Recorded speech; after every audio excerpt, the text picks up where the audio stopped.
السلام علیکم دوستو، انسائیڈ پہ معظم فخر میں خوش آمدید۔ مسلم لیگ کاف اور مسلم لیگ نون کے درمیان پہلا باضابطہ رابطہ ہو گیا ہے اور موجودہ صورتحال کے اندر اس رابطے کی بہت زیادہ اہمیت ہے، کیونکہ کافی دن سے یہ بات چل رہی ہے کہ پنجاب کے اندر تحریک عدم اعتماد لائی جائے، اور اس عدم اعتماد کے لیے ضروری تھا کہ مسلم لیگ نون اور کاف ایک ہی جگہ پر بیٹھیں اور اس حوالے سے سنجیدگی کے ساتھ بات کریں، اور اس رابطے کے نتیجے میں کچھ پیش رفت ہوتی نظر آ رہی ہے۔ لیکن دوسری جانب ایسی ہی پیش رفت ہو رہی ہے ایک جس کے نتیجے میں کچھ ایسے اقدامات حکومت کی طرف سے لیے جا رہے ہیں جو اس بات کا ثبوت ہیں کہ حکومت ایسی کسی بھی پیش رفت جو حالیہ دنوں کے اندر ہوتی ہوئی سامنے آ رہی ہیں اس کے نتیجے میں بیک فٹ پہ بھی ہے اور ایک اگریسو سٹانس لینے جا رہی ہے۔ کیا صورتحال ہے، اس پر بات کریں گے۔ مسلم لیگ نون مسلم لیگ کاف کے رابطے کے کیا نتائج نکلیں گے، اس سے پہلے کب رابطہ ہوا تھا، اور پیپلز پارٹی اس ساری صورتحال میں کس جگہ پر کھڑی ہے۔ لیکن اس سے پہلے بات کریں گے ٹی ایل پی کی اور حکومت کی طرف سے لیے جانے والے ایک اور اقدام کی جو یہ ثابت کرتا ہے کہ حکومت کس حد تک دیوار سے لگتی ہوئی نظر آ رہی ہے۔ ٹی ایل پی اور حکومت کے درمیان کل ایک معاہدہ ہوتا ہے، اور اس معاہدے کی چونکہ تفصیلات کا اعلان نہیں کیا جاتا، لیکن یہ بات طے ہو جاتی ہے کہ جناب دونوں یعنی فریق حکومت اور ٹی ایل پی دونوں نہ صرف لچک دکھائیں گے بلکہ آگے بڑھنے کے لیے کوئی نہ کوئی راستہ بھی اختیار کریں گے۔ اور جو ایک دبی سی بات آتی ہے وہ یہ آتی ہے کہ جو ٹی ایل پی ہے وہ اپنا دھرنا ختم کر دے گی اور جی ٹی روڈ کو کھول دے گی، اور اس وقت جس وقت میں آپ سے مخاطب ہوں ٹی ایل پی نے دھرنا ختم نہیں کیا، البتہ انہوں نے مقام چینج کر لیا۔ پہلے وہ موجود تھے وزیر آباد کے اللہ والے چوک میں، لیکن اب انہوں نے اپنا جگہ کو تبدیل کرنا شروع کیا ہے۔ اب وہ اللہ والا چوک سے بالکل متصل ایک پارک کے اندر شفٹ ہو رہے ہیں، اور ان کا یہ اعلان ہے کہ جب تک حافظ سعد رضوی صاحب کو رہا نہیں کیا جاتا یہ دھرنا جاری رہے گا۔ کل رات کو پیش رفت یہ ہوئی کہ مفتی منیب الرحمان صاحب گئے وزیر آباد اور انہوں نے وہاں پر جلسے سے خطاب کیا۔ جلسے سے مراد یہ ہے کہ وہاں پر جو ٹی ایل پی کے کارکنان موجود تھے ان سے انہوں نے خطاب کیا، اور اس خطاب کے اندر ان کا یہ کہنا تھا کہ حکومت اور جو ٹی ایل پی ہے ان دونوں کے درمیان جو معاہدہ ہوا ہے میں اس معاہدے پر نہ صرف کھڑا ہوں بلکہ اس پر پیرا بھی دوں گا، اور اگر حکومت نے اس معاہدے سے پیچھے ہٹنے کی کوشش کی تو ہم زیادہ طاقت کے ساتھ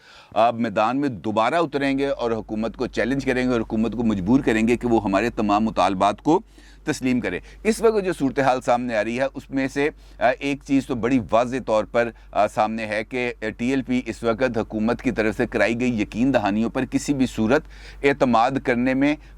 جو ہے وہ تیار نہیں ہے، اور اس اعتماد کا جو فقدان ہے وہ واضح طور پر نظر آ رہا ہے، اور اس کی وجہ ہے کہ حکومت کی طرف سے جو یو ٹرن ہے، جو کیا مقرریاں ہیں وہ اس کے اندر بہت زیادہ رول پلے کر رہی ہیں، کیونکہ اگر یہی تمام چیزیں جو طے ہوئی تھیں جو پہلے شیخ رشید صاحب اور نور الحق قادری صاحب کے ساتھ جو ٹی ایل پی کی قیادت کے مذاکرات ہوئے تھے اس کے اندر بھی کچھ چیزیں طے ہوئی تھیں، اب معاہدہ ہوا، معاہدے پر دستخط ہوئے، پھر یہ بات سامنے آئی کہ جناب عمران خان صاحب سے پوچھے بغیر معاہدہ کیا گیا، پھر شیخ رشید صاحب اور نور الحق قادری صاحب دونوں میڈیا پر، اور دونوں نے آ کے یہ کہا کہ جناب اس معاہدے سے پہلے عمران خان کو اعتماد میں لیا گیا تھا، ہم عمران خان صاحب سے پوچھے بغیر ایسا کوئی معاہدہ کیسے کر سکتے ہیں۔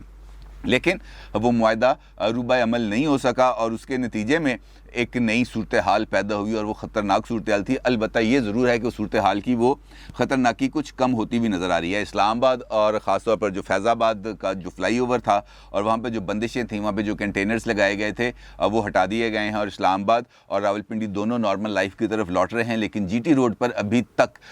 جو کنٹینرز ہیں وہ لگائے گئے ہیں اور ان کو ہٹایا نہیں جا سکا، اور جو پیش رفت ہے وہ اس حوالے سے کچھ زیادہ نمایاں نہیں ہے۔ البتہ یہ ضرور ہے کہ جو باتیں کہی جا رہی ہیں کہ جناب سب ٹھیک ہو جائے گا، ڈونٹ وری، کل ایک اجلاس ہوا، وہ جو اسٹیئرنگ کمیٹی بنائی گئی تھی، اور ایک اجلاس آج لاہور میں متوقع ہے شام کو، جہاں پر علی محمد خان صاحب آئیں گے اور یہ جو اسٹیئرنگ کمیٹی ہے اس کا اجلاس کیا جائے گا۔ یہ بات بھی اطلاعات ہیں کہ ٹی ایل پی کی مرکزی مجلس شورا کے 2 اراکین کو رہا کر دیا گیا تھا کل رات کو، اور وہ بھی مفتی منیب الرحمان صاحب کے ساتھ ہی گئے تھے وزیر آباد، اور وہاں پر انہوں نے اپنا خطاب بھی کیا تھا، اور آج بھی اس اجلاس یعنی جو شام کو علی محمد خان صاحب کی زیر سربراہی ہوگا، اس کے بعد اس اجلاس میں ہونے والی پیش رفت میں جو ٹی ایل پی کے اراکین ہیں وہ جا کے اپنی مرکزی مجلس شورا کو اس پیش رفت سے آگاہ کریں گے، اور اس کے بعد کوئی آئندہ کا لائحہ عمل اختیار کیا جائے گا۔ یہ جو ساری صورتحال ہے اس پر ابھی بھی جو 100% یہ نہیں کہا جا سکتا کہ جناب صورتحال ڈیفیوز ہو گئی ہے اور یہ جو معاہدہ ہے اس نے کام کرنا شروع کر دیا ہے۔ اعتماد کی جو فضا ہے وہ بہت برے طریقے سے متاثر ہے، اور اسی اعتماد کی فضا کا خراب ہونا इस मुआहदे पर अमल दरामद करने में रुकावट है। इसके वजह से कुछ और पेश रफ्त है, वो इंशाल्लाह अगले वीलॉग में आपके साथ शेयर करूंगा। लेकिन ये जो पॉलिटिकल साइड पर इस वक्त जो अचानक डेवलपमेंट्स हुई हैं, ये भी आपके साथ शेयर करना बहुत ज़रूरी है। जिस तरीके से मैंने आपसे गुजारिश की कि ये जो पॉलिटिकल पेश रफ्त हो रही है, उस पेश रफ्त के नतीजे में हुकूमत कुछ थोड़ी सी परेशान नज़र आती है, क्योंकि हालिया पेश रफ्त ने हुकूमत को नवाज शरीफ साहब और आसिफ जरदारी के खौफ में एक मरतबा फिर जो है वो मुब्तला कर दिया है। और हुकूमत अब ये सोचती है कि TLP का धरना मुआहदा जाए भाड़ में, पहले हमारी ये जो पॉलिटिकल क़यादत है, ख़ासतौर पर अपोजिशन की पॉलिटिकल क़यादत, इनको फिक्स करना ज़रूरी है, इनकी मंजी ठोकना ज़रूरी है। लिहाजा जो हुकूमत है वो सियासी अपने जो मुखालफिन हैं उनको कुछ नए इक़दामात के सहर में मुब्तला करने के लिए बहुत ज़्यादा तैयार नज़र आती है और नए नए हथकंडे अपना रही है। जो नया हथकंडा अभी आज ही के दिन में सामने आया है, वो आया है एक तरमीमी ऑर्डिनेंस। और ये जो तरमीमी ऑर्डिनेंस आया है, ये वो 6 अक्टूबर को जो नैब का तरमीमी ऑर्डिनेंस जारी किया गया था पहले, उसके अंदर मज़ीद तरमीम का ऑर्डिनेंस सामने आया है। और इस नए तरमीमी ऑर्डिनेंस के तहत नैब धोखाधड़ी फ्रॉड के केसेस को वापस नैब के सुपुर्द कर दिया गया है, मुदारबा केसेस भी वापस नैब को सौंप दिए गए हैं।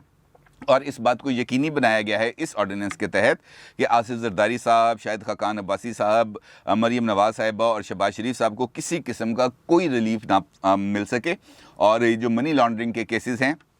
इनकी भी तहकीकात नैब ही करेगा और वैसे ही ये केसेस जो हैं वो चलते रहेंगे। दिलचस्प बात यह है कि इस ऑर्डिनेंस का जो नफाज है वो भी 6 अक्टूबर से ही किया गया है और 6 अक्टूबर से पहले के जो तमाम केसेस हैं वो सुने जाएंगे। अब यहाँ पर एक कानूनी नुक्ता है जो मुख्तलिफ माहिरीन कानून जिसका इजहार करते हैं। वो ये कहते हैं कि कोई भी कानून जब नाफज किया जाता है तो उसे माजी से उसकी इम्प्लीमेंटेशन नहीं होती। जिस तारीख को वो नाफज होता है उससे आगे उसका इतलाक़ होता है, उससे पीछे वाले मामलात पर उसका इतलाक़ नहीं होता। जबकि इस कानून के ज़रिए जो पिछले 3 साल के दौरान जो नैब के इक़दामात हैं उनको भी जारी रखने का कहा गया है। जो एक ऐसा नुक्ता है जिसको अगर चैलेंज किया जाए तो हुकूमत ये सारे के सारे मामलात जो वो करना चाहती है वो उल्टा उस पर पड़ जाएंगे। यहाँ पर एक और दिलचस्प बात है, वो जो कहते थे कि हम NRO नहीं देंगे, उन्होंने एक मरतबा फिर चेयरमैन नैब जस्टिस रिटायर्ड जावेद इकबाल साहब को NRO देने की कोशिश किया। वो NRO इस तरीके से दिया गया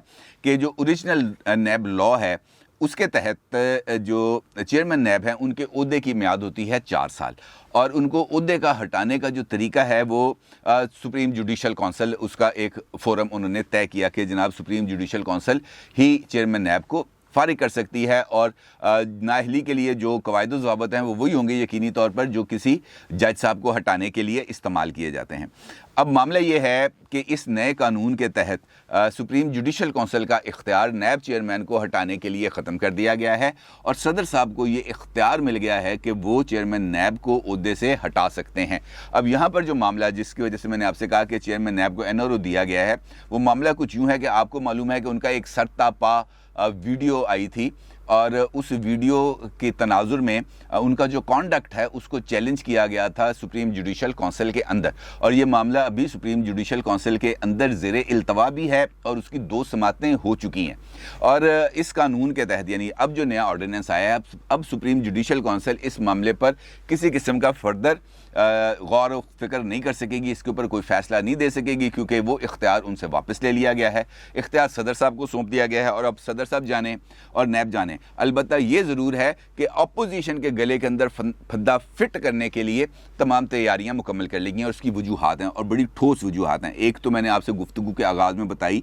कि मुस्लिम लीग नून के अंदर अब इस बात में गौर किया जा रहा है कि पंजाब के अंदर तहरीक अदम एतमाद लाई जाए और उसके लिए जो पेश रफ्त है वो भी हुई। उस पेश रफ्त की डिटेल्स भी मैं भी आपके साथ शेयर करूंगा। दूसरा, पीपल्स पार्टी अब पॉलिटिकल फ्रंट के अंदर कुछ उभर के सामने आ रही है क्योंकि कल भी एक डेवलपमेंट हुई, वहाँ पर जो परवेज़ खटक साहब हैं उनके भतीजे और भाई पीपल्स पार्टी के अंदर शामिल हो गए। आज लाहौर के अंदर इलामा इकबाल टाउन का जो एरिया है वहाँ से जो सिटिंग काउंसलर्स हैं PTI के, उन्होंने भी पीपल्स पार्टी में शमूलियत इख्तियार कर ली। इसी तरीके से जो ये NA 133 वाला मामला है, यहाँ पर अब बराह रास्त मुकाबला होगा मुस्लिम लीग नून और पीपल्स पार्टी में क्योंकि PTI ने वहाँ पर अब उनके जो कैंडिडेट थे उनके कागजात नामजदगी मुस्तरद हो गए। तीसरी जानिब बलूचिस्तान की सूरत हाल के अंदर भी कुछ पेशरफ्त होती नज़र आ रही है और वहाँ से भी जो MPs का एक ग्रुप है BAP ही की ही पार्टी का वो पीपल्स पार्टी में जाने के लिए तैयार है। लिहाजा ये जो पीपल्स पार्टी की तरफ अब जो रुख हो रहा है लोगों का,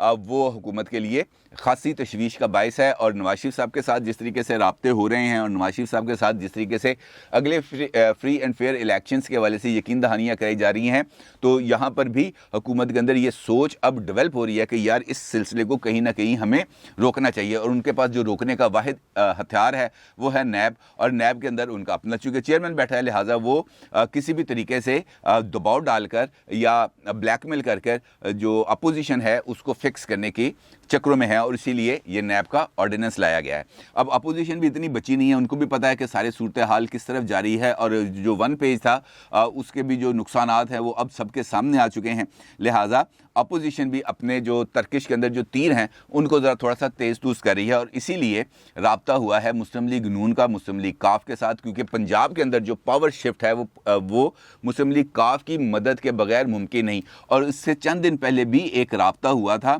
अलबत्ता वो एक रस्मी राब्ता था, बाज़ाब्ता अनाउंसमेंट में था, और आज़म नज़ीर तारड़ साहब की सरबराही में मुस्लिम लीग नून का एक वक्त मिला था चौधरी परवेज़ इलाही साहब से पंजाब असम्बली में। और उसका जो बुनियादी मकसद था वो ये था कि एहसन भून साहब जो जीते हैं इलेक्शन सुप्रीम कोर्ट बार का, उनकी मुलाकात कराई जाए और वहाँ पर उनको खुशामदीद कहा जाए। और इस मुलाकात के अंदर आज़म नज़ीर तारड़ साहब के साथ कुछ MPs भी मौजूद थे और एहसन भून साहब भी मौजूद थे। उनकी मुलाकात हुई जहाँ पर चौधरी परवेज़ इलाही साहब ने उनको इसकी कामयाबी, यानी वो जो इलेक्शन जीते थे उस पर उनको कामयाबी पर मुबारकबाद भी दी। लेकिन उसके बाद चूँकि ये सिलसिला काफ़ी दिन से चल रहा था, पीपल्स पार्टी के फैसल करीम कुंडी साहब ने भी एक TV प्रोग्राम में आकर इस बात का इजहार किया कि जनाब हमसे राना सनाउल्लाह साहब ने कहा था कि आप 10 MPA लेके आ जाएं तो हम पंजाब के अंदर तख्ता उलट देंगे। हमने 15 MPAs तैयार कर लिए हैं और आसिफ जरदारी साहब जिस काम में पड़ जाएं वो उससे पीछे नहीं हटते। अब ये जो डेवलपमेंट्स हैं ख़ास तौर पर पंजाब के अंदर, इसमें कुछ आई है तेज़ी, और इसीलिए राब्ता हुआ है मुस्लिम लीग नून के कुछ जो मेन जो लीडर्स हैं उनका मुस्लिम लीग काफ के साथ, और ख़ास तौर पर उनको इस सूरत हाल जो इस वक्त चल रही है उस सूरत हाल के तनाजुर में उनसे बात की गई है। और तहरीक अदम एतमाद के हवाले से उनका जो रोल है और वो रोल किस तरीके से अदा कर सकते हैं, इस हवाले से भी कुछ इब्तदाई गुफ्तगू हुई है। अब इस गुफ्तगू के अंदर जो अहम नुक्ता है वो ये है कि मुस्लिम लीग काफ बुनियादी तौर पर ये समझी जाती है कि वो इस्टेब्लिशमेंट की हमायत याफ्ता जमात है, और वो यकीनी तौर पर अगर वो कोई पेशरफ्त करती है तो उसको इस्टेब्लिशमेंट की आशीर्वाद के साथ ही ताबीर किया जाता है। मुस्लिम लीग नून ये चाहती है कि वो किसी भी तरीके से तहरीक अदम एतमाद लाए और कामयाब करे, लेकिन इस्टेब्लिशमेंट की छाप ना लगे उसके ऊपर कि जनाब ये इस्टेब्लिशमेंट की छाप के साथ इन्होंने तहरीक अदम एतमाद कामयाब कराई है, क्योंकि उनकी सारी स्ट्रगल इस हवाले से नल एंड वाइड हो जाएगी। लिहाजा उन्होंने अपना ये जो राब्ता हुआ है काफ लीग के साथ, इस राब्ते के अंदर उन्होंने कतई तौर पर इस बात का उनको तासुर नहीं दिया कि हमें इस्टेब्लिशमेंट की तरफ से इस बात की कोई यकीन दहानी कराई गई है। अलबत्ता उनकी तरफ से ये बात ज़रूर सामने आई है कि जनाब इस वक्त लोग जिस हद तक मुश्किलात का शिकार हैं, और पंजाब चूँकि पाकिस्तान का आबादी के लिहाज से सबसे बड़ा सूबा है, यहाँ पर जो इस वक्त लोगों की जो परेशानियों का आलम है, और ख़ास तौर पर जो महंगाई और ज़ख़ीरा अंदोज़ी ने लोगों का जो बेड़ा गर्क करके रख दिया है, इस सूरत हाल में अगर काफ लीग हुकूमत के साथ ज़्यादा अरसे तक जुड़ी रही तो वो भी उतनी ही नुकसान में जाएगी जितनी PTI ने जाना है नुकसान में। लिहाजा उसके लिए ज़रूरी है अब कि वो डिसाइसिव लम्हा आ गया है जब उसने इस बात का फ़ैसला करना है कि उसने अपनी कॉन्स्टिट्यूएंसी के लोगों के साथ खड़े होना है, आवाम के साथ खड़े होना है, या एक ऐसी हुकूमत के साथ खड़े होना है जो अवामी हमायत से मुसलसल महरूम होती जा रही है। मुस्लिम लीग नून ने इस राब्ते के अंदर जो बॉल है वो मुस्लिम लीग काफ की कोर्ट में डाल दी है, और अब देखना यह है कि मुस्लिम लीग काफ इस हवाले से कौन सा फैसला करती है। डिसाइसिव मूवमेंट इस वजह से भी है कि हुकूमत की जो रिट है वो भी बहुत बुरे तरीके से मुतासर हुई है, और ख़ास तौर पर ये जो मामला चला है TLP के साथ, इसलिए तो हुकूमत की जो रिट की जो रही सही साख अगर थी तो उसको भी बिल्कुल ख़त्म कर दिया है, उसको हिला के रख दिया है, और हुकूमत इस वक्त हमें एक वैक्यूम में नज़र आ रही है। और ऐसी सूरत हाल के अंदर अगर मुस्लिम लीग नून और मुस्लिम लीग काफ और पीपल्स पार्टी तीनों एक पेज पे आ जाएं पंजाब के अंदर तरीके अदम एतमाद लाने के लिए, तो यकीनी तौर पर इसके बहुत ज़्यादा मुस्बत इम्कानात पाए जाते हैं कि यहाँ पर तब्दीली आ सकती है और लोगों को शायद कुछ सी किस्म का कोई सुख का सांस मिले। इस हवाले से अपनी राय का ज़रूर इज़हार कीजिएगा। आपका बहुत शुक्रिया। अल्लाह हाफिज़।